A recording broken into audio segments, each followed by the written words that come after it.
Korea, the houses were built on waterways and thus should be relocated, urging fast evacuation to counter possible disaster. In terms of the law, those people who are in the waterways, they must move away.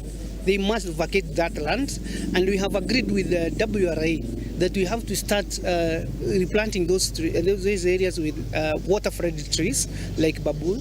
There are other indigenous trees. This is a unique situation. It's a disaster in waiting.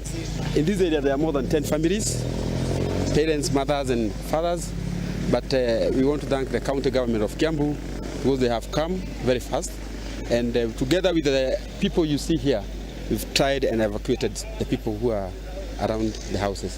And we urge them not to go back to those houses until this water is cleared and those houses are declared habitable for living. Makosa ambayo tunaona mahali hapa kwa sababu mvua inanyesanga kila wakati.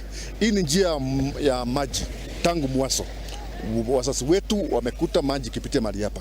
Lakini imefika mahali ya kwamba kwa sababu ya ufisadi watu wametumia njia ya maji kama ardhi ya kuusewa watu ili wafanye investment wajenge manyumba yao katika njia ya maji. Inahatarisha maisha ya wale ambao wanaishi mahali pale. Kwa hivyo ningeomba kwamba kaunti ya Kiambu. Sergeant Clifford Omondi, who perished alongside